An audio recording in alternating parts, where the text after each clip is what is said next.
Hello and welcome into this week's ARCA Series Rewind show right here on Racing News Now. As always, I'm your host, Garth Allen. Thank you once again for joining me today. If this is your first time catching a Racing News Now video, consider going down below to hit that subscribe button and ring the bell for notifications so you don't miss a thing going forward from RNN.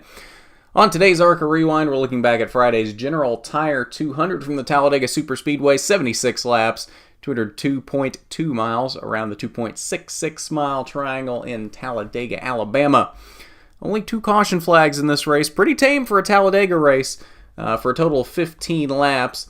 First one came at lap 41 as we were starting to get into green flag pit stops. Some cars checking up to get onto pit road.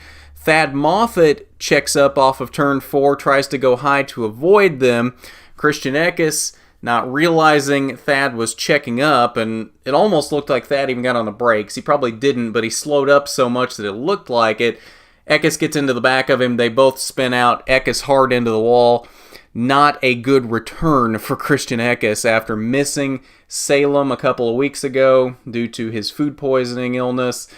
Not a good return for Christian Eckes as he is the first car out of this race. Second and final caution came 10 laps later, lap of 51, as Tommy Vi Jr. in the 10 car slid across the tri-oval through the grass and hard into pit wall at the end of pit road. It was past where any of the pits were, so there wasn't really any pit crews or anybody in danger from this, but he slid hard into that pit wall, and it was good to see Tommy Vi Jr. walk away from that one because it was a very hard lick for the driver of that 10 car.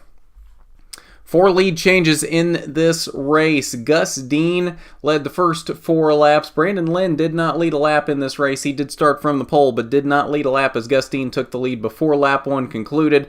Led the first 4 laps. Sean Corr then led the next 35 laps from there until green flag pit stops happened. He got overtaken during those green flag pit stops and then the subsequent caution for the Moffitt-Eckes incident. Joe Graf Jr. led 3 laps under that whole sequence. Todd Gilliland picked up the lead out of the caution and led the final 34 laps. Todd Gilliland picks up the win from Talladega in the 4-car for DGR Crosley, his first win of 2019 and his second in the ARCA Series. A very strong run out of Todd Gilliland in those final 34 laps. I think he definitely had the fastest car in the field. That was the talk a lot of the weekend, that it was between Todd Gilliland and Riley Herbst for the 2 fastest cars in the field, and not surprisingly, they ended up as the top 2 cars at the end of the race. Unfortunately, Herbst never could really do anything on the last lap to try and make a run on Gilliland because Brandon Lynn kept backing up to try and get a run with Ty Majeski back and forth, and Herbst never really had any momentum either way to do anything, so he was just kind of in this bubble with about a car length or 2 between Todd Gilliland to his front and Brandon Lynn to his back, and never really could do anything on that final lap. So, fairly easy win there for Todd Gilliland on the final lap since Herbst really couldn't do anything. But nonetheless, a very strong and impressive win for Todd Gilliland. He talked in Victory Lane after the race on the TV broadcast about how his confidence really has been at an all-time low lately due to kind of a lack of performance in the truck side. I don't know that I would really say it's as bad as what a lot of people say it is or seem to think it is, but confidence definitely at an all-time low, especially after getting publicly called out by his team owner, Kyle Busch, saying that he needed to step up the performance. A really good confidence booster for Todd Gilliland winning this race. Brandon Lynn came home in the 3rd position in that 20 car for Venturini Motorsports, putting out the best effort from a Venturini car on the day. Ty Majeski, in his last-minute deal with Chad Bryant Racing, came home in the 4th position in that unsponsored 22 car. Michael Self had a very interesting day early on in the race. Got a little bit of aggressive bump drafting from Joe Graf Jr. off of turn 4. Almost looped it off of 4. Was able to save it though. Had to duck down to the inside real quick, and that made him lose the front draft there for a while until that whole green flag pit stop, Thad Moffitt, Christian Eckes wreck, caution ensued. That caught him back up, and he was able to get back up into the mix with the leaders. Just wasn't quite up high enough to really do anything on the last lap. Rest of your top 10 were Gus Dean, Travis Braden, Andy Seiss, Grant Quinlan, and Joe Graff Jr. rounded out the top 10. 11th through 20th, CJ McLaughlin down here in the 11th position. Restrictor Plate veteran Bobby Gerhart came home in the 13th position. Brett Holmes back in 14th. Sean Corr, after leading 35 laps, had to settle for a 15th place finish, last car on the lead lap. Brandon McReynolds down here in the 19th position. He had issues early on and really was not able to salvage it. 2 laps down there in the 19th position. Final page, 21st through 26th. Natalie Decker down here in the 23rd position. Her second ARCA start of the season in the 54 car for DGR Crosley. Seemed to have some speed in the car. Got trapped back early, stuck in the second group that had lost the lead draft. Was leading that pack, though, and was trying to lead them back up to the lead pack, and then unfortunately had some sort of a mechanical issue. I don't really know what the details on that were, but ended up having a mechanical issue that set her very far back, ended up 4 laps down, never could recover from that, and she ended up 23rd on the day. Tommy Vi Jr., after his incident, came home 24th, and then Thad Moffitt, Christian Eckes, their lap 41 incident, came home 25th, and 26th, respectively. So Christian Eckes digging himself quite a hole here, not intentionally. This is nothing that really he has done intentionally or anything of his own doing. It's just been extreme bad luck on his part, missing Salem, and then the race he comes back at Talladega finishing last. He's digging himself quite the hole in the points here.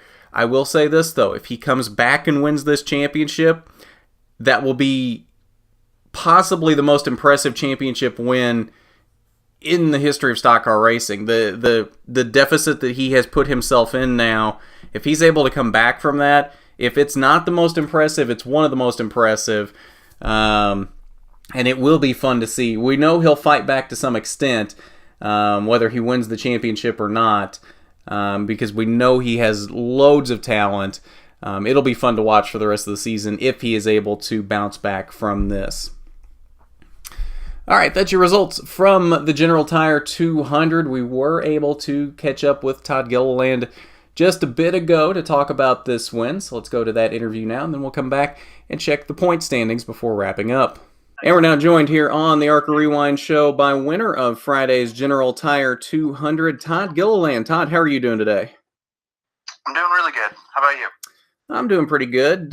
So talk us through your day on Friday. You started pretty far in the back there, but after that first pit stop, made your way up to the front and really made it look pretty easy after that point. So just talk us through your day from behind the wheel there.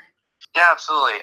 Qualifying definitely didn't go how we wanted. We got behind there, and we thought about actually going to the back, but then we thought track position would be too important. If we could get to the lead, it would be really hard for those guys to pass us. So that was our plan all along, and I was really aggressive at the beginning to kind of get into that lead pack.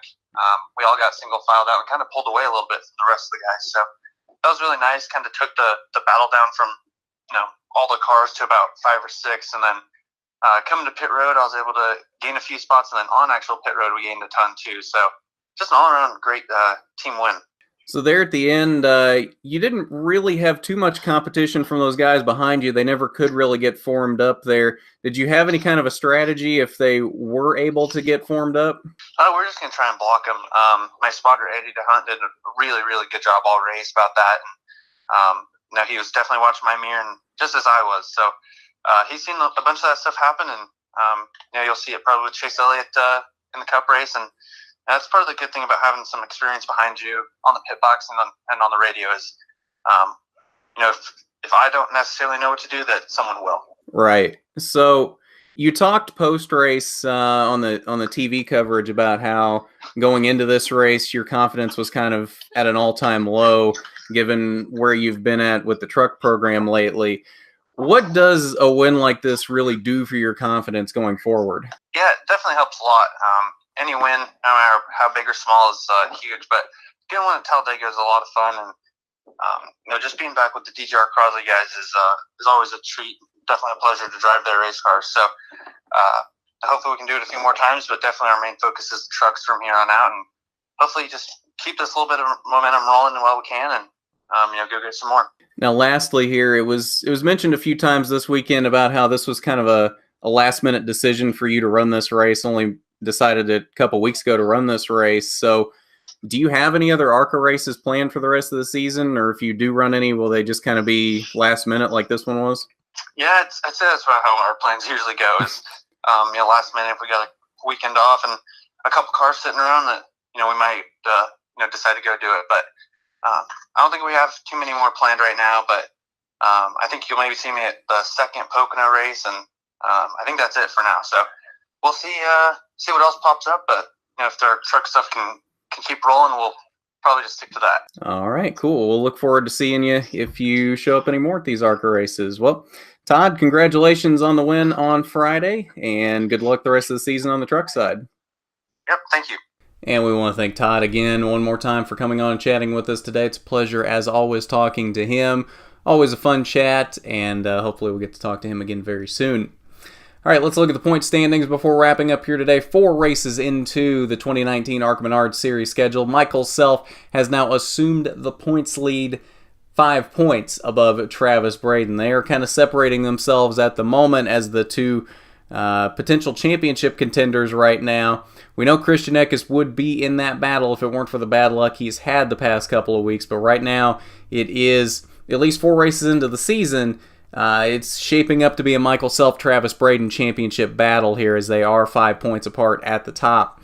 Brett Holmes sits stationary in the 3rd position this week, 60 points back. Joe Graff Jr. also did not move. He is still in 4th, 70 points back. Brad Smith moved all the way up to the 5th position this week. Tommy Vi Jr. down to 6th, and Christian Eckes dropped down to 7th this week after his last place finish. He is now 180 points off of leader Michael Self. So, again, has dug himself quite a hole here. That is a full race, basically, that Christian Eckes is now behind and has to make up over the next 16 races. Can he do it? Yes. You got to figure at some point, Michael Self, Travis Braden, they're going to have bad luck. You don't want to wish that on them, but you know that's just the nature of racing. Michael Self cannot continue to click off top 5 finishes for the next 16 weeks. We know he'd like to, and we know he has the ability to, but bad luck will strike at some point. That's just the nature of racing. So I wouldn't count Christian Eckes out just yet. Again, we are only 4 races into the season, but hopefully he can shake this bad luck monkey here very soon and get himself back into the championship battle. But that is a look at your point standings following the General Tire 200, and I believe that'll do it for us today on the ARCA Rewind show.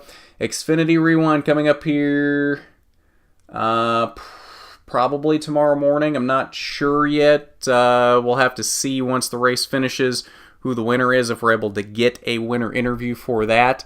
Could be tonight, could be tomorrow sometime. So we'll have to see on that. And then, of course, a Cup Rewind, Cup Preview coming up tomorrow morning, 10 a.m., as it usually is for the Cup races.